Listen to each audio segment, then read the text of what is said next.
ازيكم يوتيوب؟ عاملين ايه؟ معاكم كابتن عز رجال. النهارده في فيديو جديد مهم جدا عن عدد المجاميع. اتمرن كام مجموعه لكل عضله في الاسبوع؟ ناس تقول لك اتمرن عدد مجاميع كتير عشان تشوف افضل نتائج في الزياده العضليه، وناس تقول لك لا، العكس، اتمرن عدد مجاميع قليل عشان تشوف احسن زياده عضليه. طب ايه الاصح في الرايين دول، وايه راي الابحاث العلميه في الموضوع ده؟ هنشوف في الحلقه دي ايه افضل من حيث الزياده العضليه، وايه اللي هيكون مناسب لكل شخص على حسب مستواه.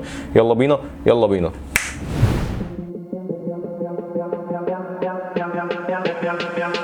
اول حاجه فورمه، ما تنساش تعمل لايك وسبسكرايب عشان ده بيدعمنا اكتر وبيدعم القناه وبيساعد ان الفيديو يظهر لاكبر عدد من الناس. ما تنساش تعمل لايك.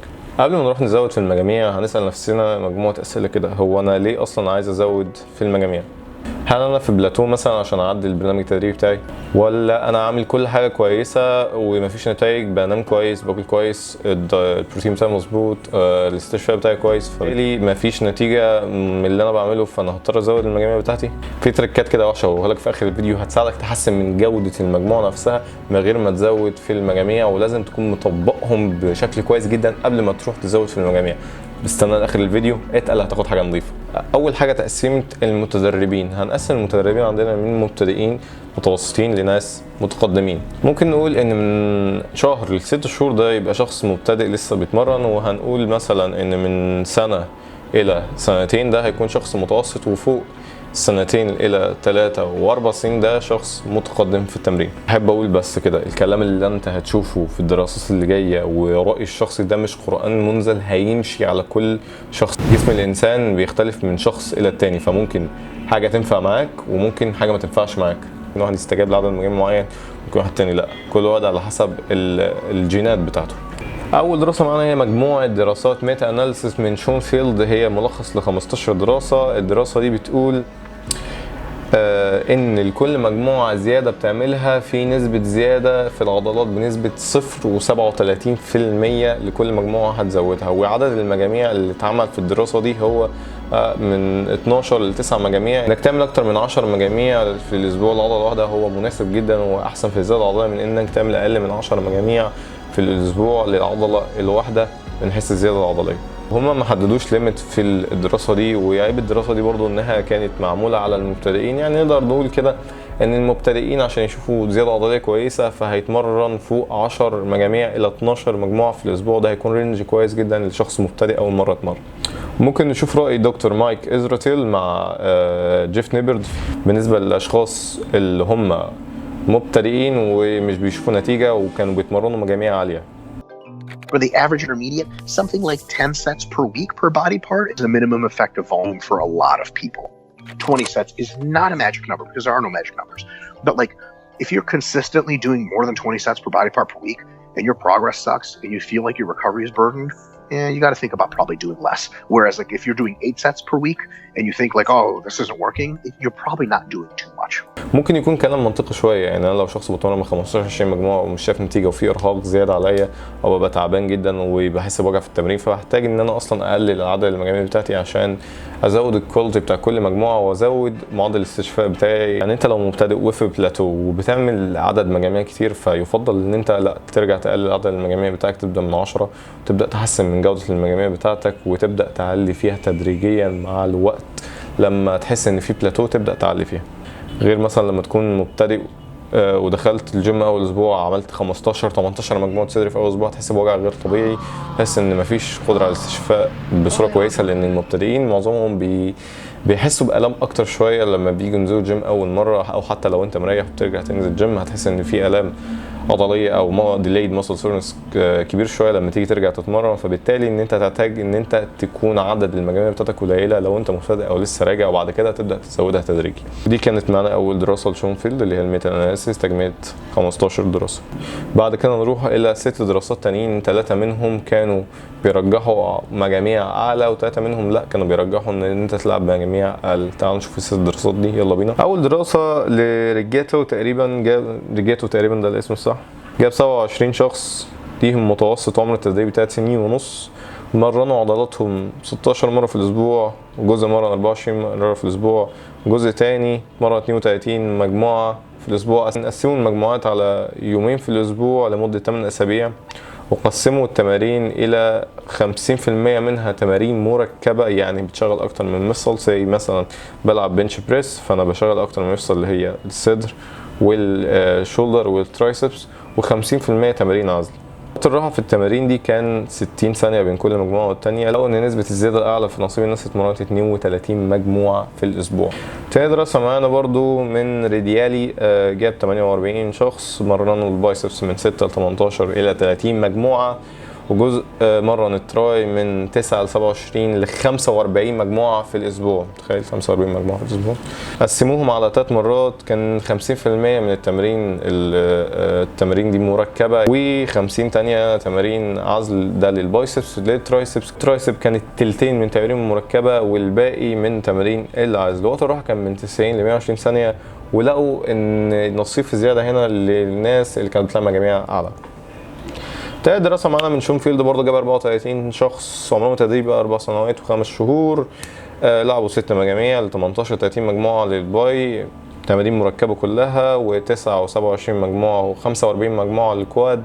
تلت التمارين مركبة والباقي كان تمارين عزل. قسموا المجاميع على 3 مرات في الأسبوع، وقت الراحة كان 60 ثانية، وبرضه كانت النتيجة في نصيب الناس اتمرنت مجاميع أعلى. يعني تلات الدراسات اللي انت شفتهم اللي فاتوا دول كان معظم المجاميع اللي فيهم من 25 ل 45 مجموعة للعضلة في الأسبوع. نيجي لتلات دراسات اللي ممكن تلاقيها معاكسة شوية أو متناقضة شوية مع التلات دراسات اللي فاتوا دي. هيزل، واحد اسمه هيزل، جاب 49 شخص اتمرنوا على الأقل سنة، مرنوا الباي 9 الى 18 الى 27 مجموعه في الاسبوع، اتمرن 9 مجاميع في الاسبوع، اتمرن الباي في سيشن واحده، و18 و 27 مجموعه اتمرنوها على مرتين في الاسبوع لمده 6 اسابيع. كانت تلت المجاميع مركبه والباقي كان من تمارين العزل، وريحوا بين التمارين 3 دقائق بين كل مجموعه والتانيه. لقوا ان النصيب في الزياده العضليه هي 18 من حيث الزياده العضليه، وما فرقتش كتير عن ال 27 مجموعه، بل في ناس ممكن تكون نزلت عضلات في 27 مجموعة. واحد اسمه ستروكسي عبد وده اللي يخلي ستروسكي، واحد اسمه ستروسكي هو اسمه كده، جاب 35 شخص عمرهم 4 سنين، مرنوا التراي من 7 إلى 14 إلى 28 مجموعة على مرتين، والدراسة مدتها كانت 10 أسابيع. 70% من المجموعات كانت تمارين مركبة، و30% من التانية كانت تمارين عزل، وراحة 3 دقائق بين المجاميع. النتائج كانت ال 14 مجموعة كانت قريبة شوية من 28 مجموعة، واعلى من اللي اتمرنوا 7 مجاميع. اخر دراسة معانا في الثلاث دراسات اللي بتقول ان عدد المجاميع اقل هو احسن الزيادة العضلية. واحد اسمه اوب، جاب 35 شخص عمرهم تدريبي اقل حاجة 3 سنين، مرنوا الكواد من 12 ل 18 ل 24 مجموعة، قسموها على مرتين في الاسبوع ل8 اسابيع، وكانت الراحة بين المجاميع هي دقيقتين، وكانت كلها تمارين مركبه، وكانت النتيجه بتاعتهم كلها متقاربه جدا، يعني من 18 ل 24 مجموعه كانت النتائج قريبه من بعض. ملخص الدراسات اللي فاتت دي كلها ان انت ممكن تلاقي ناس استجابت من 12 ل 18 مجموعه في الاسبوع من حيث الزياده العضليه، وده كان مناسب جدا ليهم. في ناس اتمرنت فوق 22 مجموعه الى 45 مجموعه في الاسبوع ولقت نتيجه كويسه وفي زياده عضليه. ليه في نتائج متناقضه بين الدراسات دي؟ اغلب الدراسات اللي اتعملت على ناس بتلعب مجاميع كتير في الغالب بيكون ان الناس دي احسن في الادابتيشن للمجاميع دي، وان هم اتاقلموا عليها بصوره كويسه وقدروا ان هم يستفيدوا من عدد المجاميع دي. والدراسات التانية اتعملت على عدد من الناس برضو اللي اتمرنوا مجاميع اقل، نفس الكلام، ان هم كانوا متأقلمين على عدد المجاميع دي وكانوا احسن استجابة للزيادة العضلية في المجاميع القليلة. تاني حاجة برضو في الدراسات دي ان الدراسات اللي استخدمت عدد مجاميع كتير كانت وقت الراحة قليل جدا، من 60 ثانية ل 120 ثانية. وعلى النقيض الناس اللي اتمرنت مجاميع قليله كانت بتريح من 2 ل 3 دقايق، وكانت برضو بتاخد وقتها في الراحه، فده برضو بيحسن من الطاقه المبذوله في كل مجموعه، وبيحسن من الكواليتي بتاع كل مجموعه. لو انت اتفرجتش على فيديو الراحه بين المجاميع وايه افضل وقت اريح فيه للزياده العضليه، هسيب لك اللينك بتاعه هنا، وبرضه هسيب لك اللينك بتاعه في الديسكربشن بلو. طيب يعني هم ريحوا كتير فبالتالي قدروا يشيلوا اوزان اعلى، فبالتالي حصل زياده عضليه احسن عند ناس اللي هم اتمرنوا مجاميع اقل. والشرح الموضوع ده كده ببساطه وبسرعه في موضوع وقت الراحه وعدد المجاميع. في دراسه اتعملت من لونجر لقوا ان الثلاث مجاميع استخدموا فيها 80% من عدد القصوى وريحوا دقيقتين احسن من الناس اللي اتمرنوا 3 مجاميع وريحوا دقيقه واحده من حيث الزياده العضليه. ولما عملوا نفس التجربه دي باربع وخمس مجاميع براحه دقيقه واحده، لقوا ان النتيجه متقاربه في الاربع وخمس مجاميع، وكانت وقت الراحه مجرد دقيقه. يعني انت لو بتستخدم وقت راحه قليل فبالتالي هتضطر تزود عدد مجاميعك مجموعه او مجموعتين عشان تشوف نفس الزياده العضليه. وخلي بالك ان في معظم الدراسات اللي اتعملت كانوا بيستخدموا تمارين مركبه زي البنش بريس والسكواتس والليج بريس. دي مركبه بتحتاج منك وقت راحه اطول عشان تقدر تجمع الطاقه بتاعتك، وان الاي تي بي اللي جوه العضلات يبدا يرجع تاني عشان تقدر تقدم المجموعه اللي جايه بفعاليه اكتر وتكون جودتها كويسه من حيث الوزن، من حيث الاعداد، من حيث الاداء الحركي. الثالث حاجه اتعملت في الدراسات دي ان الناس اللي استخدموا تردد مرتين بس في الاسبوع على 27 و28 مجموعه ما شافوش فروق في النتيجه قوي، رغم ان هم وقت الراحه بالنسبه لهم كان عالي لان هم قسموا التمارين بتاعتهم على مرتين بس، في حين الناس اللي اتمرنت اكتر من 30 مجموعه الى 45 في مجموعه كانوا بيقسموا التمارين بتاعتهم على 3 مرات في الاسبوع، يعني تقريبا في السيشن الواحده 15 مجموعه او 16 مجموعه. فده كان بيساعدهم ان هم يحصل لهم استشفاء عضلي، فممكن ده يكون برضو عامل ان هو ساعدهم في الزياده العضليه، وعامل برضو ان خلى المجاميع فيها قليله، ال 24 قريب من 27 مجموعه او 17 قريب من ال 20 مجموعه، متقارب ان هم كانوا مقسمين التمرين على مرتين بس. برضو رأي كابتن مصطفى الجيني في موضوع الدراسات الخاصة بعدد المجاميع. الدراسة بتاعت براد شوفيلد على 40 مجموعة للعضلة الواحدة زي ما احنا كنا اتكلمنا عنها قبل كده في اللايف، ففعلا في مجاميع كتيرة جدا يعني. بس خلي بالك الموضوع بتاع المجاميع دوت فيه علم كتير جدا جدا جدا. خلاصته يعني ان المجاميع الكتيرة دي هتلاقيها دايما بفترات راحة قليلة. يعني الناس اللي بتلعب بتريح 1 دقيقة دي هتلعب مجاميع كتير اكتر من الناس اللي بتريح دقيقتين وثلاثه وتشيل اوزان عاليه. الخلاصه بتاعت كل الدراسات دي ان في ناس ممكن تستفاد من مجموعات اكتر وفي ناس ممكن تستفاد من مجموعات اقل حسب كل شخص وحسب هو عايز ايه. وتاني حاجه ان وقت الراحه بيفرق، لو انت بتريح دقيقه فانت هتضطر تزود عدد المجاميع، لو انت بتريح اكتر من كده فانت هيكفي ان عدد مجاميعك تكون قليله. الله انا عايز اخد نصيحتك، يعني المهمه طلعت كبيره قوي عليهم بهواء، مش عارف اعمل ايه، انصحني. طب انا اعمل ايه؟ اتمرن كام مجموعه في الاسبوع؟ الاجابه هتكون حسب عمرك التدريبي. لو انت شخص مستجد فانت بالنسبه لك من 10 مجاميع الى 12 مجموعه في الاسبوع هيكون زون حلو جدا ان انت تبتدي بيه. عدد المجاميع بتاعتك للعضله الواحده في الاسبوع هيكون مناسب ليك جدا. ولو انت متوسط هنقدر نقول 12 ل 18 مجموعه اسبوعيا فعاله. انت بتريح من دقيقتين لثلاثه. ممكن تزود عدد المجاميع لو انت مقسم التمرين بتاعتك على 3 مرات او مرتين اكتر من كده حسب استجابه جسمك وحسب الاستشفاء بتاعك. ولو متقدم برضو يبقى نفس الرينج من 12 لحد 25 مجموعه، ممكن اكتر ممكن اقل حسب استجابه جسمك وحسب وقت الراحه اللي انت بتختاره بين المجاميع.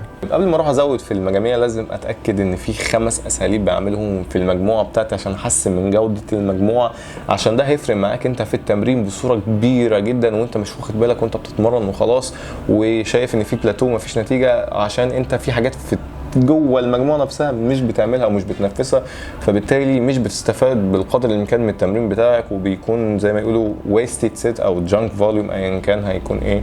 اول حاجه تسال نفسك انت عايز تغير تمرينك ليه؟ هو انت مش شايف نتائج مثلا من التمرين بتاعك؟ لو انت بتتمرن من 14 مجموعه 18 مجموعه وفي نتائج بتشوفها على جسمك وبتتحسن ووزنك بتزيد، ما فيش داعي ان انت تغير اي حاجه في نظامك التمريني. طالما هو شغال معاك وفي نتيجه ما تغيرش حاجه، كمل عليه.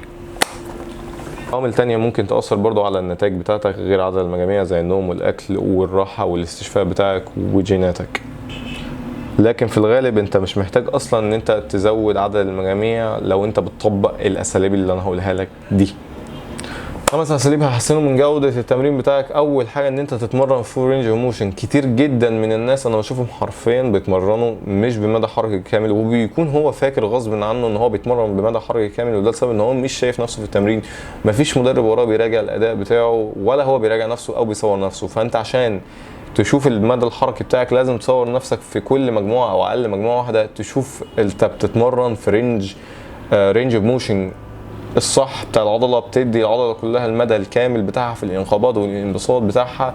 ده اهم حاجه. صور نفسك، راجع تمرينك، مش عيب، ما تتكسفش، لازم تكون واخد بالك من مجاميعك لان دي مهمه. بدل ما تروح تزود من المجاميع تاكد ان المجاميع في مدى حركي كامل وعشان تكون جودتها كويسه. تاني حاجه تحاول تسجل اوزانك وتثبت التمارين بتاعتك.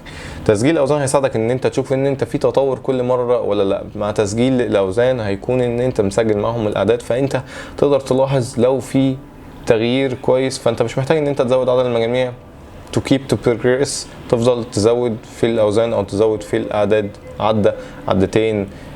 سواء كنت بتلعب مثلا بالبنش بريس 20 كيلو فانت كنت اخرك 10 عدات، لا دلوقتي بقى في 11 عده 12 عده. بتلعب تالت اسبوع 12 عده وفي عدتين في التالت هتقدر تزود بعد كده تلعب 10 عدات تاني وهكذا. تالت حاجه العده السلبيه، التيمبو. 3/4 الناس بيتمرنوا كده. هو ايه يابا؟ ايه انت بتضحك عليا ولا بتضحك على مين؟ حتى لو الوزن تقيل برضو العده السلبيه مهمه جدا، ان هي تحط ميكانيكال تنشن على العضله عشان يسبب لك نمو عضلي. فانت على الاقل حاجه تتمرن بتيمبو 2 ل3 سلبي. يعني مثلا بتلعب بنش بريس تنزل بتقول 1001 1002 1003 اديك عده بما يرضي الله. ما تنصبش على نفسك، اتمرن بحق الله عشان تقدر تشوف نتائج من ال 13 مجموعه وال 15 مجموعه اللي انت بتلعبهم للعضله في الاسبوع، سواء كانت في تمرينه واحده او تمرينتين، ويفضل تكون تمرينتين.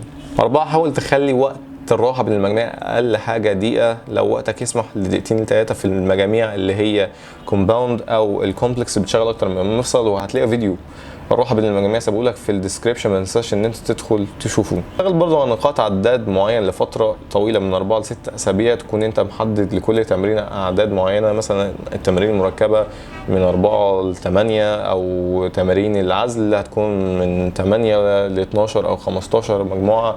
تتمرن قرب الفشل العضلي، بتسيب عده او عدتين للتانك، بتعمل كل الاساليب دي ومفيش نتيجه برضه وانت بتنفذ كل الاساليب دي، يبقى انت هتحتاج ان انت تزود في عدد المجاميع بتاعتك 20%، او تزود من 3 مجاميع ل 6 مجاميع في الاسبوع للعضله الواحده عشان تبدا تشوف تطور على العضلات بتاعتك. وعشان تريح دماغك من كل ده عاملين عروض كويسه جدا على تدريب اونلاين. ادخل على الويب سايت هسيبهولك في اللينك في الديسكريبشن، شوف فيه التحويلات بتاعت الناس وهتشوف ازاي بيتم طريقه المتابعه. وممكن انا اعمل لك كل الموضوع ده، انظم لك نظام الاكل بتاعك، انظم لك التمرين بتاعك على حسب اللي يناسبك في الاسبوع. كل حاجه هعملها لك انا بنفسي، وبتكون المتابعه معايا على الواتساب معايا مباشره، مفيش تيم. ببعت لك استماره تعارف بتملى الاسئله اللي فيها، بعد كده بتبعت لي الاستماره، باخد الداتا دي عشان اصمم لك البرنامج اللي يكون مناسب لحالتك ومناسب لعدد الايام اللي انت بتتمرنها في الاسبوع، وهيكون مناسب برضو لشغلك ومناسب للاكل اللي انت بتاكله. الدايت بيكون مناسب للهدف اللي انت عايز تعمله، سواء ان انت تزيد عضلات او تخس دهون او ان انت تعمل الاثنين، مفيش اي مشكله. في نظام المتابعه بتاعي باخدك من ان انت بتعيش نظام حياه عادي الى نظام حياه صحي اكتر، ان انت يبقى فيه بدائل صحيه، ان انت الكارديوفاسكولار او اللياقه القلبيه بتاعتك تتحسن، القوه بتاعتك تتحسن، المرونه تتحسن. كل ده هقدر اوفره لك من خلال المتابعه اونلاين. وما تنساش لايك وشير وسبسكرايب لو انت على اليوتيوب عشان نعمل فيديوهات حلوه زي دي.